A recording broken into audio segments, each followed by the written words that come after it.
That's the song Satan's Invisible World Revealed, the new single from the new album, Blood Drinkers Only, from the band Beware the Dangers of a Ghost Scorpion. It appears by permission of them on this episode of Monster Kid Radio. This is episode 31. I'm Derek M. Cook, your producer and host, and I'm going to be welcoming Chris McMillan from the Shadow over Portland back to Monster Kid Radio. We're going to talk about a movie that he wanted to bring to the table. He's bringing with him Don Knotts.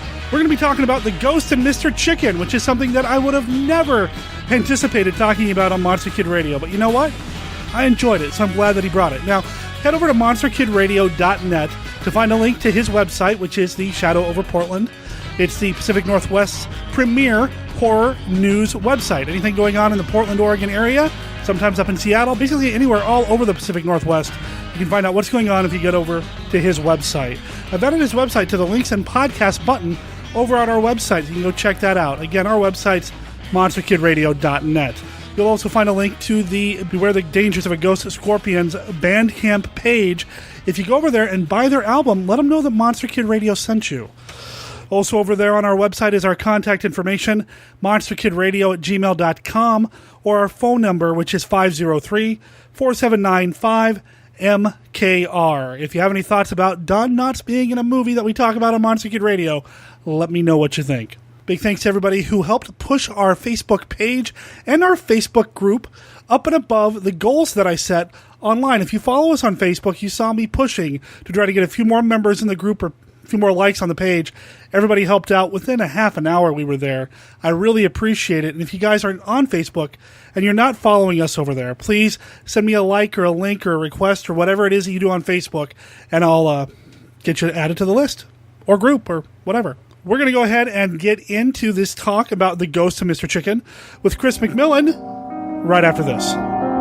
Hammer Film Productions began in 1934, and after producing almost 200 films and television programs, the studio is still releasing and re-releasing new and classic film titles. 1951 Downplace is the podcast that brings you the story of the great Hammer films, one movie at a time. Here are your hosts, describing what Hammer means to them. First is Casey.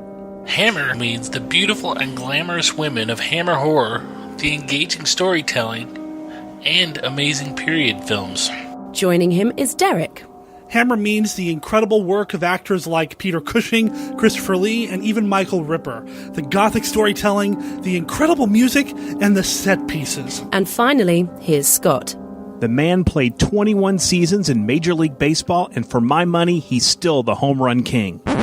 This boy has a lot to learn. Join our hosts as they make their journey through the Hammer Films catalogue and discuss each film with critical opinion, historical facts, production notes, and other information about these classic films. 1951 Downplace can be found in iTunes or their website, www.1951downplace.com. I thought this podcast was about Hammer and Hank Aaron. 1951 Downplace, the home of Hammer Films discussion.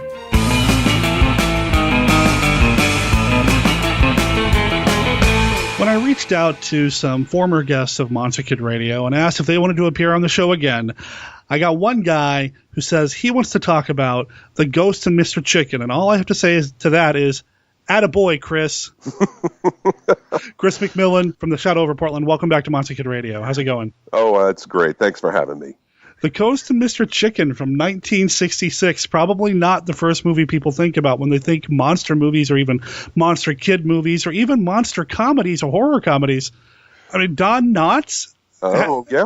How are we talking about Don Knotts on a monster show? Well, because it's an old Dark House movie. It is. You know, it's just a revival of the old Dark House. They just threw Don Knotts in it. It's one that I bet a lot of monster kids have seen. Oh, sure. Because, it's family friendly. Young kids can watch it. It may seem boring now because it's kind of long. And if you look at it, there are things that people from our generation will get, but people from, younger generations are going to be going, where's the cell phones? What's a boarding house? But it still works. It runs it's 90 minutes. Mm-hmm. I didn't have a problem with the length, but I see where you're coming from on that. There are some stretches that do run a little long, some gags that probably play a little longer for a modern audience. Yeah, and we'll get into it, but I really think the second act is kind of bloated. The middle part of the film just goes on a little too long because we don't get back to the haunted house. That's true. Yeah, that's true. We do spend, for a movie that I'm assuming, and it's been a long time since I've seen this before watching it for the show, for a movie that I would assume would be about a haunted house, it spends very little time there. He's there for a little bit in the beginning, and then they all go back at the end for a little bit, but the bulk of it really doesn't take place at a haunted house. True. Most of it's about Don Knotts. Mr. Chicken, really, who's never really called that in the movie, but... No, actually, I think the title was something, was originally Running Scared or something like that, but for whatever, they changed the title to The Ghost of Mr. Chicken. I guess playing off of Don Knotts. Maybe they changed it when they cast it, just to play off of the idea, here's Barney Fife in a horror movie or a scary movie. Well, speaking of which, that's kind of how this movie came about, because there was an Andy Griffith show episode involving a haunted house with Fife in them, and my understanding, at least my brief looking on Wikipedia, tells me that it was Andy Griffith himself who suggested expanding an episode in which this haunted house thing happens into a feature-length film, and that's how they all kind of got Knotts involved and that sort of thing. Not that Andy Griffith was involved in the movie at all, but... I know that Don Knotts had left the Andy Griffith show the year before this movie came out, because he was focusing he wanted to focus on a film career, and though he did go back to the Andy Griffith show a few times after that. He started doing things like this, The Reluctant Astronaut, the Apple Dumpling Gang, things like that. So he was really pushing to become a film star. Right. Still playing that kind of jittery type character. You see a lot of Barney Fife-isms in this. Oh, yeah. They, like I said, the middle act is basically Barney Fife. Yep. Around it, yeah. Which is okay, I guess, but, as a monster kid, I wanted to get back to the haunted house. Yes. Now, the movie starts with, it's a nice spooky opening. It's night, it's kind of stormy and windy, isn't it? You see the road into Rachel, Kansas, where this film takes place. They even throw in lightning bolts. That's right. In the background.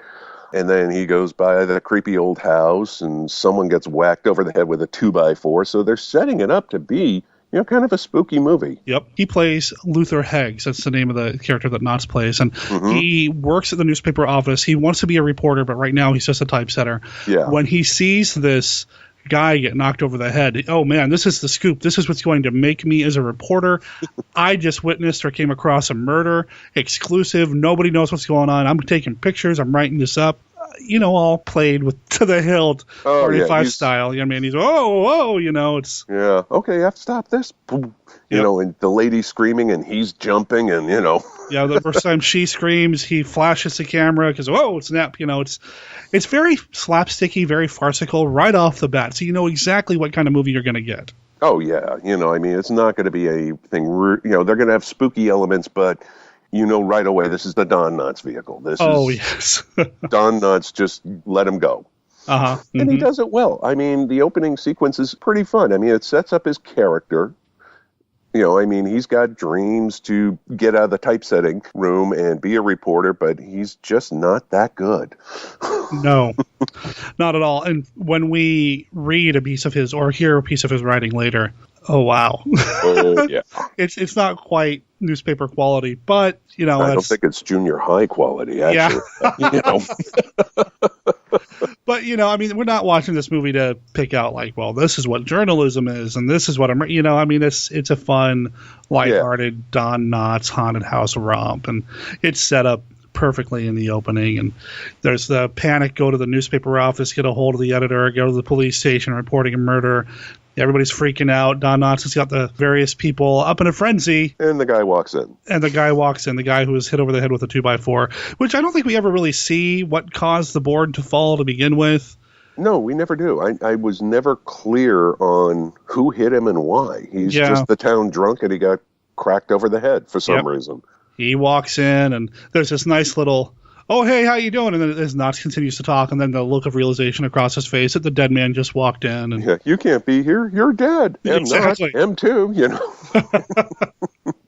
So Luther's dreams of making this his big break are promptly dashed. And again, he's ridiculed. I get the impression that he's ridiculed and has had a very bully-filled life in Rachel. He's kind of the town joke. Yeah, he really, I don't think anybody's really malicious towards him, but right. He is the town joke because he's the town joke. There's nothing he can do to change that. He's got these aspirations of greatness. He wants to do something great, and he just can't. Because he doesn't have the skill sets. It's just his character. He's, he's Barney Fife. Exactly. Yeah. When I say bully, I don't mean it and maybe that's not quite the right word to use these days because there's such a, it's not bullying as we know it now. It is a goofy movie, and it is because it's Barney Fife, people. Yeah. I mean, I feel bad for him, but you're supposed to. Yeah, I know, you are. Yeah, why don't we go on with the plot? Yes, let's talk some more about the plot. We learned that Luther lives in a boarding house. Mm-hmm. And so does the main reporter for the paper, who's always teasing him about trying to be a writer, Ollie. Yeah. Ollie, yeah. Ollie's here. Oh, can I mention this before we go to the boarding house? We do meet the editor from the newspaper, Dick Sargent from Bewitched. Mm-hmm. Yes. A familiar face who's used to being on screen with some supernatural things. Was this before or after Bewitched, actually? I don't know my timeline there. Oh, I really don't either, and that's one thing I didn't look up. I should have, but I can't remember if it was before his stint or not. I don't know. Well, either way, we got Dick Sargent. Yes, he's great in it. He's fun. That is one thing I have to say. The entire cast really does a great job. Oh, with this. Yeah. The cast never acts as if they're playing it down. They're playing it all. I mean, they're having fun. They're playing it to the hill. Yeah, and they're playing it straight. There's not a mocking tone to it. It's like they know this isn't the world's greatest movie. It's not going to be anything that's going to change film history. It's just a silly little film. But they play it well. They do a great job with it. All the little characters, and they're maybe a little overacting, but that's because that's the sort of movie it is. Right. But anyway, he's in the boarding house. Yes. And Ollie's there, and Ollie is dating Elma. Who's the town beauty, yeah. Yes. Played by Joan Staley. Yeah, and apparently Joan Staley's blonde, but they wanted a brunette because they felt the blonde would be a little too sexy for this film. Right. But she seems like a nice person. She treats Luther pretty nice. She does. She's like the only person, his only contemporary, that treats him as if he's... one of them. He's very respectful. I mean, she might kind of smile at his antics, but Ollie, is always talking down to him. But Alma, not so much. And that's kind of nice. It's a nice, obvious, connection that's going to happen here later when we learn that Luther's got some maybe romantic feelings toward her. Well, that was pretty obvious from the very beginning. Introduction, in the scene where she's introduced. I mean, you can tell he likes her, wants to date her, but he doesn't feel he can. She's the unobtainable dream.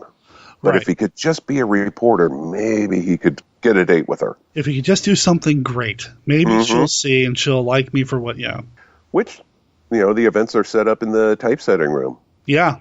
Which is the next scene. He's in the room with the janitor. Mr. Kelsey. Mm-hmm. Who played Mr. Kelsey? Oh, I think I've got that written down somewhere. Hang on a sec. Let's see here. Liam Redmond. Yeah, you beat me to it. Yeah, I've got the IMDb open. Oh, yeah, I just have my notepad here. Yeah. I don't know much about him or what he's been in, but he definitely is one of these character actor types. Oh, yeah. With the Irish accent, and, he's the janitor kind of egging Luther on from the shadows, giving him encouragement. Attaboy, well, not quite attaboy Luther, that's a joke later, but... Yeah. Yeah. He's the one who really sets everything in motion. He doesn't get Luther to write a story. He basically dictates it to him. Yeah. About the local haunted house, the Simmons house. Yeah. Site of a murder-suicide, 20 years ago. They call it the murder house in town. Yes. Yeah. It's a murder house. And there's been suspected spooky things going on. And so he writes the story. The town loves it, especially the local paranormal ladies group. Yeah, every town needs a paranormal ladies group. Doesn't every town have one of those? I mean, we live in Portland. There's probably right down the street from us, but, True. Yeah, so Dick Sargent, his editor, decides it's coming up on the 20th anniversary of the murder-suicide, and, he's going to send Luther into the house overnight to see what happens. Because if there's a haunted house, you're going to take the most skittish person on staff and tell him to spend the night there. It's explained because Dick Sargent's saying, we need someone who's got, a fantastic imagination, who's going to let things run wild. Yep. And then, of course, Mr. Kelsey's going, Luther, can you come up here? And then Sergeant's like, we'll send Luther. Luther, that's a great idea. Mm-hmm.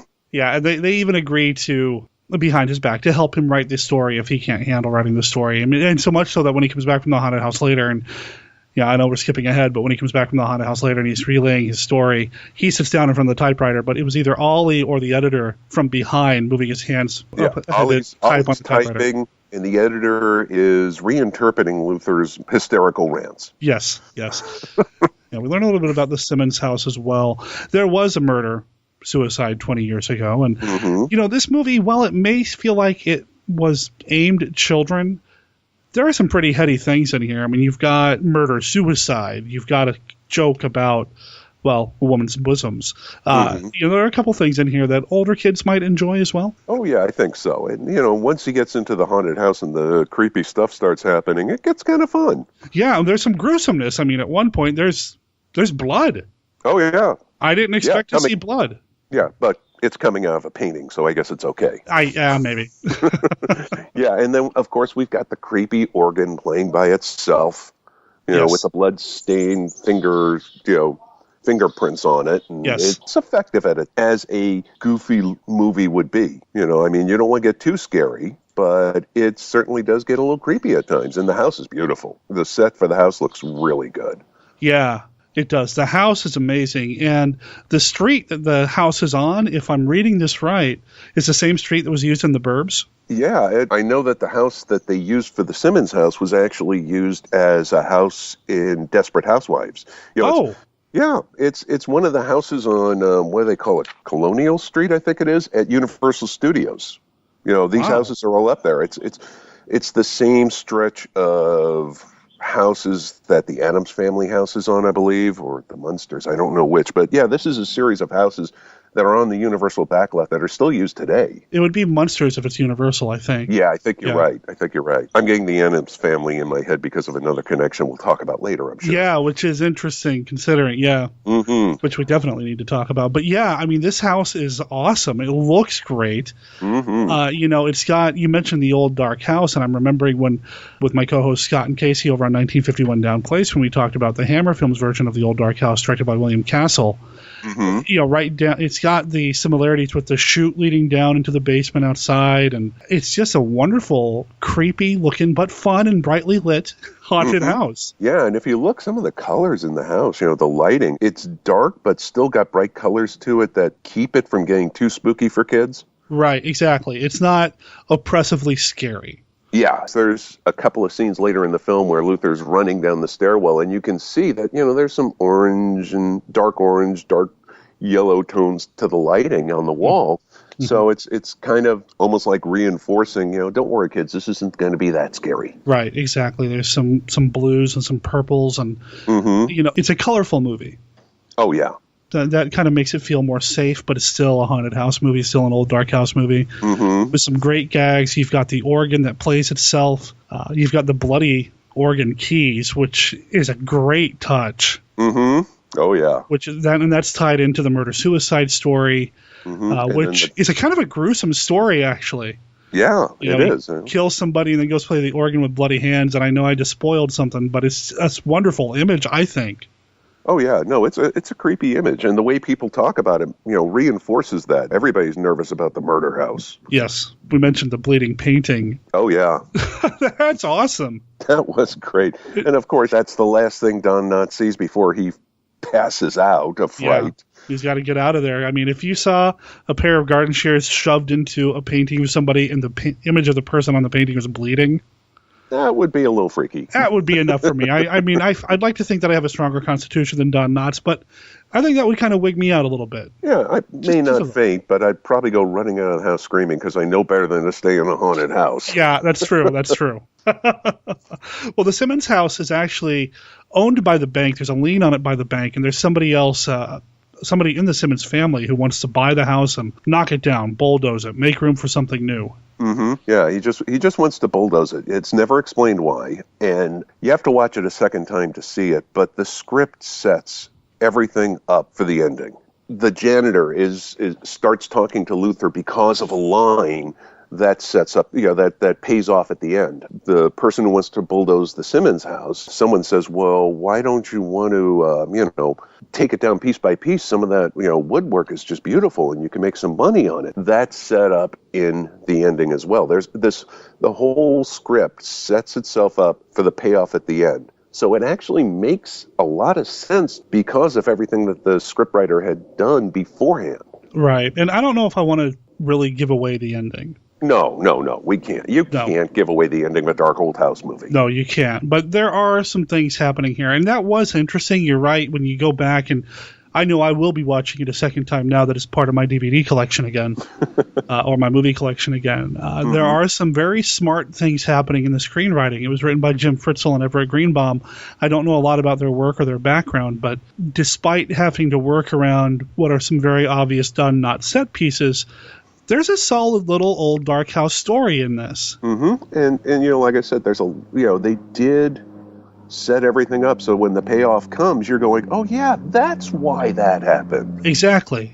All the characters around him are more than what they seem. They're not just the stereotypical old guy who wants to knock down the house, janitor, editor, love interest. I mean, there's enough going on with their stories that make the entire story feel more than the sum of its parts, which I think is a good thing when it comes to pretty much any kind of movie. Oh, yeah. And kudos to them. They took what could have been a really silly, stupid romp and actually I don't mean to make this sound derogatory or anything, but they actually put some thought into it. They structured it as a mystery. Yep. They gave you all the clues beforehand, which is really nice in a movie like this because oftentimes the script will not tell you something or withhold something or just make you take this leap just because it makes sense at the end. But these guys really set it up well. And considering that this was only the second film the director had done, very impressive. Now, his name is Alan Rifkin, and he's got a huge credit list when it comes to sitcoms. I mean, he was involved in The Andrew Griffith Show. He was involved in Dick Van Dyke, Mary Tyler Moore, Get Smart, Coach, a number of sitcoms working all the way up until the 80s at least. But when it came to feature films, this is, I believe, his second feature film. Mm-hmm. I mean, he would work with Don Knotts again in The Shakiest Gun in the West, but, I mean, for having such a big feature film handed to him, and it's a haunted house movie, it's kind of big. I think he did a pretty good job on keeping everything going and all the plates in the air at the same time. There are a few parts where it does feel like, yeah, this was directed by a guy who did a sitcom, because some of the transitions from room to room in the haunted house seem to just kind of stop and start. Yeah. Make it feel more like set pieces versus a big house. Yeah, but considering the movie was basically supposed to be an extension of a sitcom episode, it makes sense. And I mean, yeah, he does keep things moving. Even during the second act, he keeps things going. I think the second act gets a little long. Yeah, no, let's talk about that, because you brought that up earlier. The time spent in the haunted house, the time where he's actually Mr. Chicken dealing with the ghost, is very small. It's a very small part of the story, because this article gets published and the guy who's going to buy the house is outraged and they're going to sue. They're going to press charges. There's the whole courtroom scene, which goes on for quite a while. And there's Luther's speech at the Chamber of Commerce that just, it really drags the movie. Yeah, that's actually before he even gets sued. He's now the town hero because this newspaper article got everybody talking, got the ladies occult group involved. Big party. Everybody celebrating Luther, which is what he's wanted all along, was acceptance. And people really are warming up to him. Alma's getting along with him great. They have lunch together a couple of times. It's wonderful for him. Things are going well. In fact, she invites him for dinner. Yeah. I mean, his life's going good. Yep. And then he gets the summons. Yeah. He's being sued for libel. And what I thought was nice, a nice touch, the editor stands by him. Dick Sargent, the newspaper, stands by Luther and his story. Yeah, it's like, did this really happen? Yes, it did. Okay, no retraction. And that was really nice. That was, instead of going, well, he's a little high-strung, we'll put a retraction in. No, the guy stands by him, which is really a good touch. Which is really cool, yeah. So we have the Chamber of Commerce scene, the big town picnic, and, I mean, everything short of a parade happens celebrating Luther's story. We've got the courtroom scene, which just does seem to go on quite a while. Yeah, it does. It actually feels the most sitcom of them all, of the whole thing, that whole court scene. Reminded me a little bit of the final episode of Seinfeld, where they're bringing in character witnesses from their past. Oh, right, yeah. You know?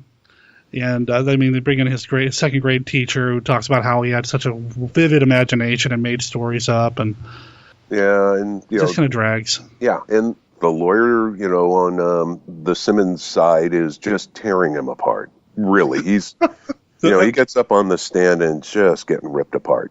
Well, at one point before the trial, the lawyer leans into Luther's face. "I'm going to fry you." Mm-hmm. What? Well, no. No, lawyers don't do that. Well, apparently they do in Rachel, Kansas. Yeah, 1966 Rachel, yeah. This was actually, and when that happened, was a scene in the hotel with the elevator going up and down. Oh, yeah. There's this elevator gag that I felt like kind of ran a little long, too. And there are scenes that are obviously there for humor. But and probably to pad out the movie to a running time. Yeah, potentially. I could see that. And give a stunt guy a chance to do a fall. But, it could have easily been cut. Yep. They could have just showed up at the hotel room, had the scene, and then moved on. Exactly. Yeah. Well, and then the trial scene, we said it runs really long, and they eventually get to the conclusion that, and I'm sure you did too, we came to a good 5 minutes before that, pretty much as soon as the scene started. Why don't we just go to the house and check it out?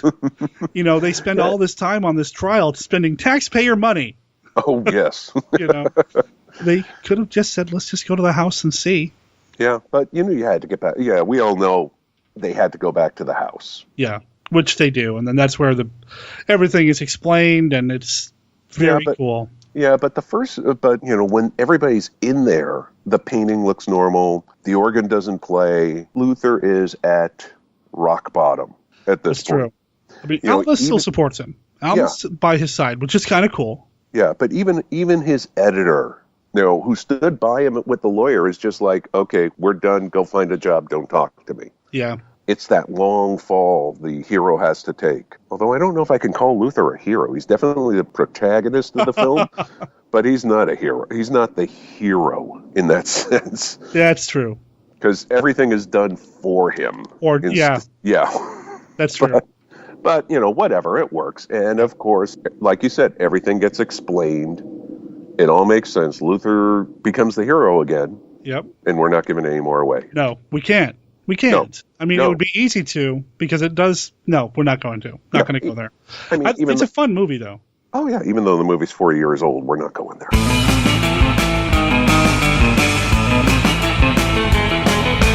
A big thanks to Chris for bringing this movie to the table and joining me this week on Monster Kid Radio. We'll be back here and talk some more with him here in a few. Talk about how he found this movie, why it's important to him, and some research that he's been doing involving something important to me, the film's score. So we'll be talking about that here in a bit. And in the next episode, we are announcing the winner of the Tom Biegler Matango Mini Best Contest. I'm going to take all the entries, put them all together, and we're going to draw a winner out of the entries that we have.